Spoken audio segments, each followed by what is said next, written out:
Aleluia. Quero deixar para a igreja também alguns versículos e alguns dizeres sobre o versículo.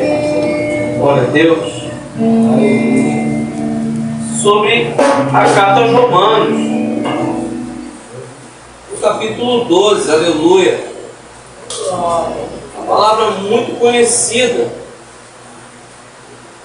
que vai dizer: rogo-vos, pois, irmãos, pela compaixão de Deus, que apresenteis o vosso corpo em sacrifício vivo, santo e agradável a Deus, que é o vosso culto racional.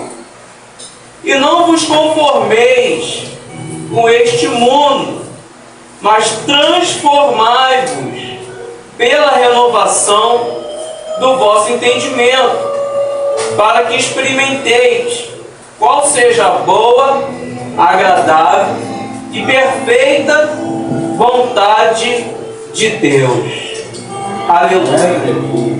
É uma palavra que mexe com o nosso psicológico. Por quê?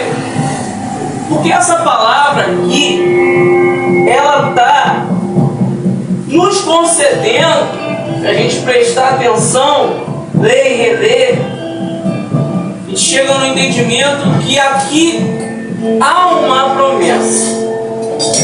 Nesse versículo 2 aqui, há uma promessa. Por quê? Está dizendo para não se conformar com o mundo, não aceitar as coisas que tem no mundo, não concordar, não aceitar no sentido de não concordar. Aleluia. Porque o mundo é irmão contra irmão, filho contra pai, filha contra mãe. O mundo é isso. Por que o mundo é isso? Porque o mundo é o pecado. Já está no maligno, aleluia. Então, nós temos que ser diferentes do mundo. Quando Jesus disse que Ele não estava trazendo ao mundo a paz, mas sim a espada, aleluia, é porque o estilo de vida, de renúncia, Ele estava fundando na terra com o Evangelho, com a palavra de Deus. Jesus já sabia, e por isso Ele deixou bem claro que Ele traria, aleluia, para aqueles que o seguissem, uma dissensão, porque dentro de um ambiente haveria aqueles que querem ser como o mundo, aqueles que se conformam como o mundo é, da maneira errada que ele é. Mas aqueles que aceitam Cristo, aqueles que querem ser seguidores, discípulos de Cristo, aqueles, aleluia, que quer ter a salvação garantida, a renúncia dos prazeres terrenos, aquele que não quer se conformar com o mundo, mas ser transformado. Por quê? Porque a palavra de Deus, ela renova o entendimento. Então há uma espada entre o que quer viver como o mundo é e entre aquele que não quer viver como o mundo é, mas como Deus quer que seja. Aí olha a promessa: mas transformai-vos pela renovação do vosso entendimento. Para quê? Para que experimenteis. O que é experimentar? Vamos supor, a pessoa faz um bolo como esse aqui, aleluia, e no final do culto vamos experimentar esse bolo. Para experimentar tem que provar, tem que ter, aleluia, uma ação. Qual ação? Alguém vai cortar o bolo, alguém vai servir o bolo, aquele vai pegar, vai consumir. Isso é uma ação. Então a experiência, o experimentar é através de uma ação, através de um viver. Aquele que não se conforma com o mundo, aquele que é transformado pela palavra de Deus, pela renovação do entendimento, esse experimenta, esse vive a boa, perfeita e agradável vontade de Deus. Qual é a boa, perfeita e agradável vontade de Deus? Aleluia! Que nós tenhamos paz. Que Jesus falou assim, ó: a minha paz vos dou, não como o mundo dá, porque a paz do mundo é ilusória, ela é falsa, ela dá paz naquele momento ali, mas o nome não está no livro da vida. E no dia do juízo, se o nome não estiver no livro da vida, a tortura, o sofrimento é eterno. Então que paz é essa que o mundo dá, que leva a pessoa para o inferno? É uma paz terrível, não é verdade? Mas a paz que Jesus dá, a verdadeira paz, que é através do fruto do Espírito Santo, aleluia, essa paz é que nós vamos viver quando nós não nos conformamos com o mundo, mas permitimos que a palavra de Deus nos transforme. Porque a paz de Deus excede todo entendimento. A paz de Deus excede todo entendimento.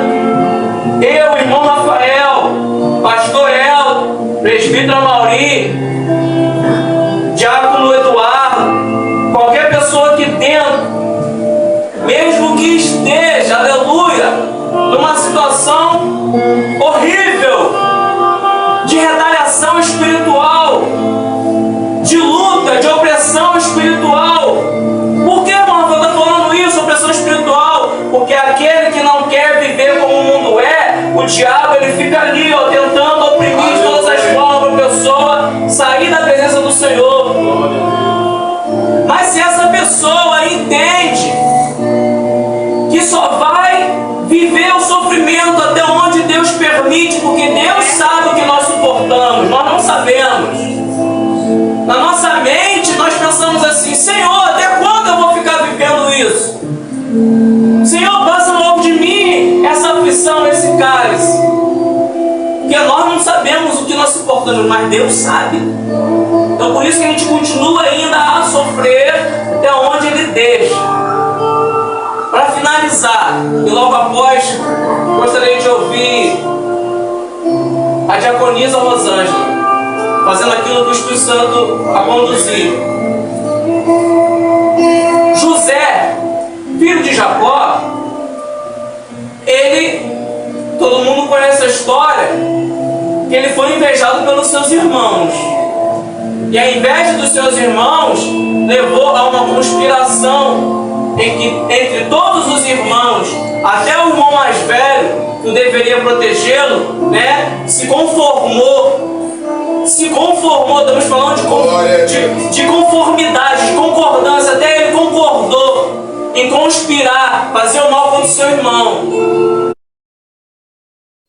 Lançaram uma cova no deserto. Aí, para não matar ele, venderam, né, como escravo lá para o Egito, aleluia. Perdão, para os ismaelitas que foram para o Egito naquela caravana, os ismaelitas venderam ele na casa de Potifar. Aí lá Deus o exaltou, por quê? Porque mesmo naquela aflição que ele estava passando, ele permaneceu sendo fiel a Deus. Aí vamos lá. Na casa de Potifar, a mulher de Potifar tentou se deitar com ele, mas ele é um homem extraordinário, esse José. E nada você vê na história dele ele errando. Possa ter errado em alguma coisa, mas não está registrado. E ele não se deita com a mulher de Potifar. Aí nós sabemos que ela forja, né, que ele tentou violentar ela, e aí ele vai para a prisão. Lá, olha que interessante, ele não permite a aflição e a angústia de estar preso injustamente entrar na sua mente, no seu coração. Por que isso? Porque José viveu essa palavra. Mesmo que essa palavra não tenha sido escrita no tempo dele, ele não se conformou com o mundo. Porque ele poderia naquela situação pensar: Deus me abandonou, olha o que está me acontecendo, não vou mais servir a Deus. Vou renunciar a esse Deus que eu fui fiel a ele, mas ele não está sendo fiel a mim. Porque o diabo, ele, sussurra no ouvido: Quando o diabo sussurra, isso é uma má conversação, tá? Nós temos que repreender toda palavra contrária. Temos que ter... Sabia que, ainda que nós não fôssemos espirituais, até a criancinha, ela consegue ter o mínimo de entendimento. Quando há uma malícia, o mínimo de entendimento ela consegue. Então, com o discernimento espiritual, a gente tem mais capacidade ainda de entender que aquelas palavrinhas do diabo ali, ó, é para nos destruir. Então, José se manteve firme, porque o seu entendimento, ele era renovado, ele era transformado. Ele não concordava com as coisas erradas da terra, aleluia. Então, ele se manteve íntegro. Aí, o que Deus faz com José dentro daquela prisão? Faz o carcereiro achar graça em José.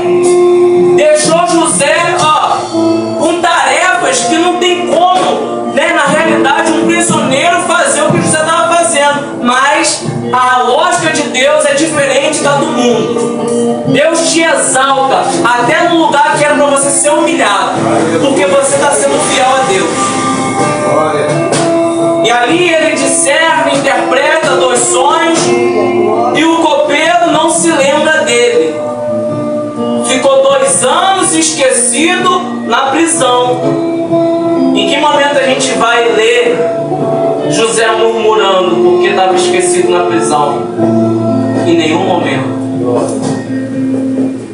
A palavra que Deus colocou no meu coração, e eu dei toda essa volta para falar. Porque se eu falasse essa palavra que Deus colocou no meu coração assim, falar, ninguém ia entender. Ninguém aqui dentro está esquecido por Deus. José estava esquecido pelo copeiro, estava esquecido pelos seus irmãos, até porque quando eles se encontraram, eles não reconheceram José. Enfim, aleluia. Ninguém aqui dentro é esquecido por Deus. Não sei a luta que talvez alguém esteja passando, mas saiba que Deus não desampara ninguém. Aleluia. No tempo certo, Ele vai honrar, exaltar, jogar por terra a fúria do adversário no momento dele. Enquanto esse momento não chega, vai adorando a Ele, vai agradecendo a Ele, vai buscando, vai se fortalecendo, porque cada um tem que fazer a sua parte.